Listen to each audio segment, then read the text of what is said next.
The Holy Gospel of our Lord Jesus Christ according to St. Mark. Glory to you, Lord Christ.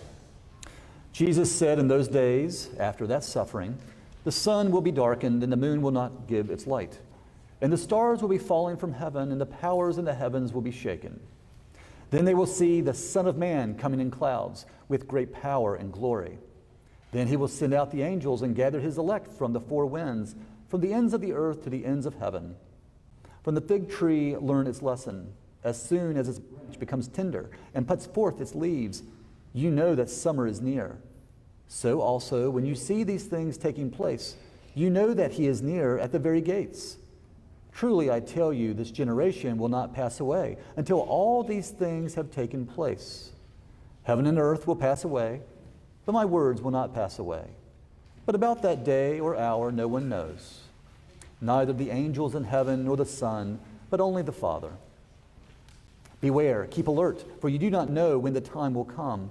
It is like a man going on a journey when he leaves home and puts his slaves in charge, each with his work, and commands the doorkeeper to be on the watch. Therefore, keep awake, for you do not know when the master of the house will come, in the evening, or at midnight, or at cockcrow, or at dawn, or else he may find you asleep when he comes suddenly. And what I say to you, I say to all, keep awake. The Gospel of the Lord.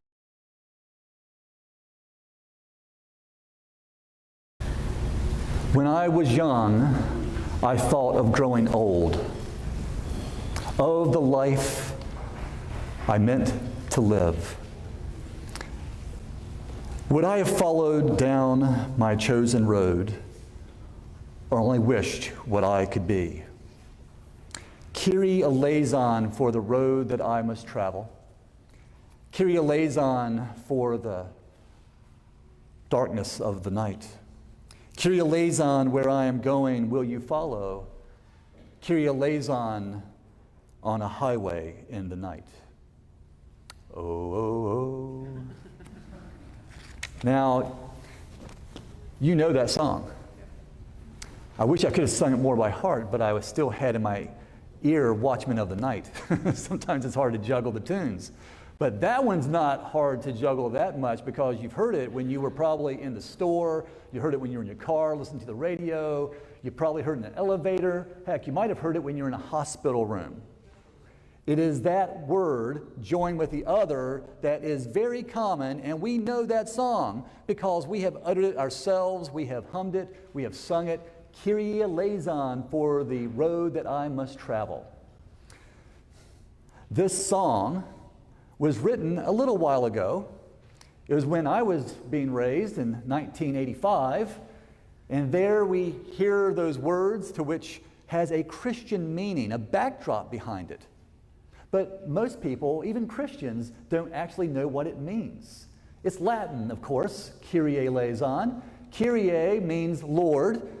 Liaison means mercy, and if you conjugate the right implied verb, you get Lord have mercy.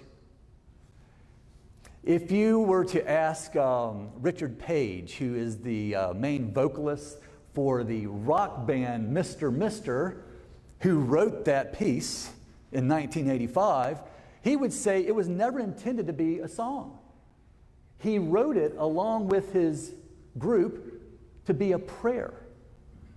They had no idea of the road that they would travel as a group, what would bring them all together so that they could make music and be able to go on the road, as they say, and share good news. They had some other wonderful pieces as well. But who would have thought, with a Latin name and a Latin lyric, you would think it would come out of the cathedral. You would have thought it would have been a grand choir or some Christian group, so to speak, that's on the Message or something, right? But no, it came from an unsurprising place. It came out of the genre of rock music. And that group had a few pieces. It's important that we look at the two words conjoined together as our prayer today, the first Sunday in Advent, which ironically is really interesting because that song was released in the first 2 weeks of December, which would have been the time of Advent. They did have a religious background. They did know who Christ was. But enough of that group and about what they gave us. Let's just focus in on those two words, Kyrie Eleison. Why should we be asking the Lord for mercy? And exactly what is mercy? Whether you are in the store, you're in your car, the elevator, or in the hospital room, there's always opportunities to ask God for mercy. Mercy is something that perhaps we could argue we don't deserve, but it's something we desperately need. And why do we need mercy? It's because we've already gotten to the place where we can't go any further. We're kind of in a lowly place. Advent is that time of entering in the sense of lowliness, but also with a message of profound importance that we are to prepare, to stay awake, keep alert for what is to come. Lord, have mercy. We need to do our best today, listening to all the readings that have been heard already, knowing a bit of the road that we must travel. We need to look at ourselves as that young person who is thinking about growing old.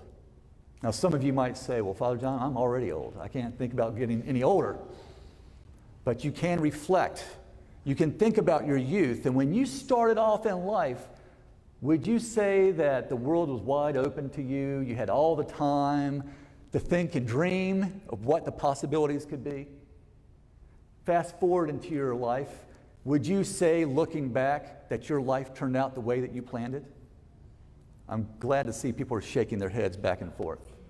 That means we're all of one mind. It is true that the coming of the Lord is before us.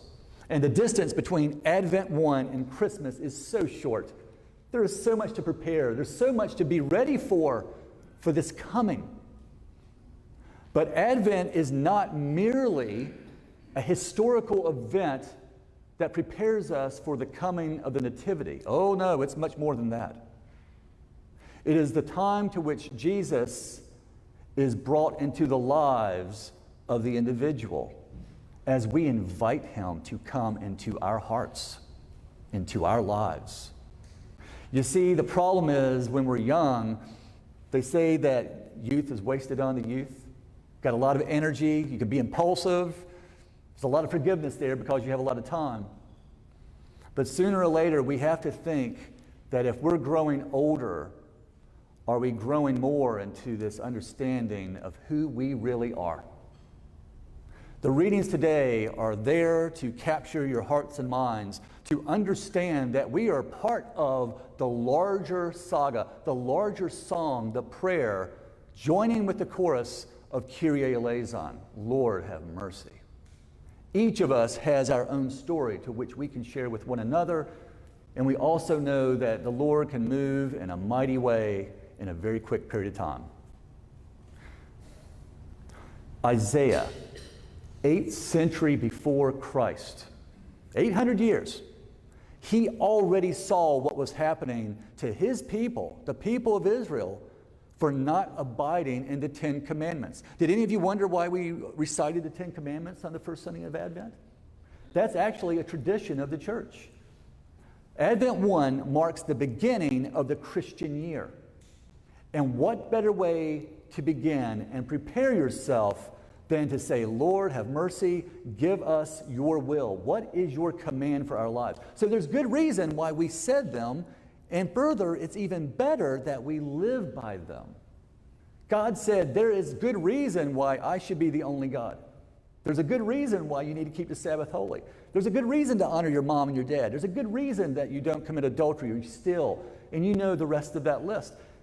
God has given us this so that we can go down the road that we must travel.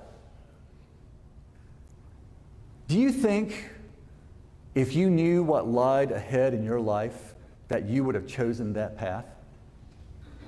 Or would you have tried to skirt around it and done something different? Further, did you ever think it was designed that way? That God gave you those turns in the road for good reason so that he could get your attention? I think that God was trying to get the attention of those people that 8th century before Christ, because in it I find the language very interesting. As Isaiah is saying, it will be a time when the sun and the moon will be no more, the earth will quake, the clouds will open, and he'll descend upon it, and he'll tear it apart. It just says that. He'll tear the heavens and the earth apart, because God is determined to make it into our lives and wants us to receive him. The people back then, they didn't receive him. They violated almost all 10 of those commandments. And yet, even in the psalm, they admit, it's because you hid yourself from us, O Lord, that we sinned. I just had to laugh inside. Is that really the reason? Is that the reason why the transgressions took place of the people of Israel in those days, in the time of Isaiah? Was it truly because the iniquities were forced upon them because God was nowhere around? That they couldn't hear him or see him?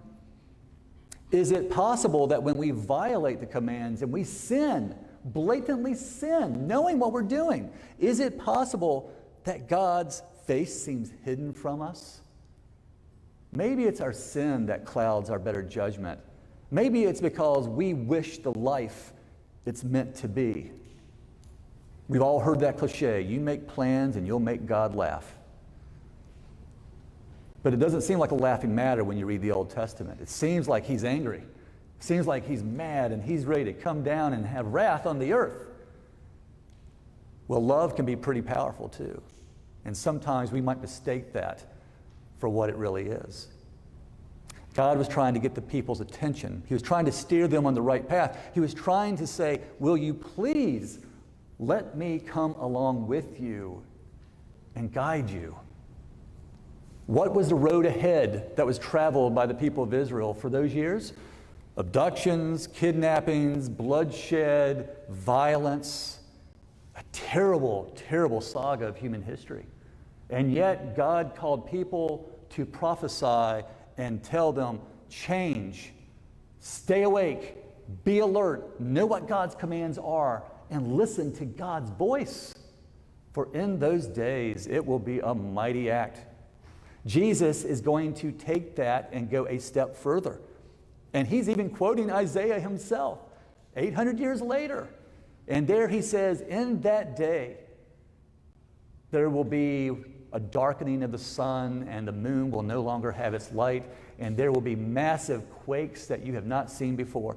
Is it possible that the people of Israel, 800 years before Christ, they sang the song, they said the prayer, Lord have mercy, but maybe they were only wishing for who they wanted the Messiah to be and what they wanted him to look like. They completely missed the time of coming when Jesus came into the world, from his infancy all the way up to his crucifixion, even his resurrection, even his ascension. Those two images of the sun and the moon strike out to me where there's no more light. When there's no more light, what do we say that about our own lives? It's over. And as we reflect the time between the sun rising at our birth and the moon descending to which our death is coming before us, what a brief period of time. How did we live? What road did we truly travel? On the highway of the night. It says that when we are young, in the lyrics, when we were young, we thought of growing old. Do you believe young people think about growing old? Where's our young people? Are they all out in Children's Chapel? You're young. Comparative to history, you're very young. Do you ever look back and think about how you were facing the future? Some people will say that young people don't think about getting older. I would definitely contest that. For what 5-year-old doesn't wish to be 6? Getting bigger and stronger, big boy, big girl.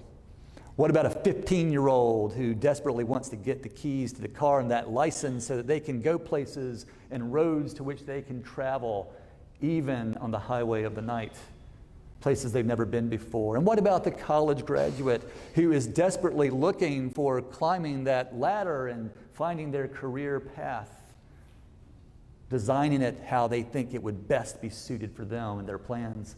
only to find out that it didn't go exactly the way they had hoped.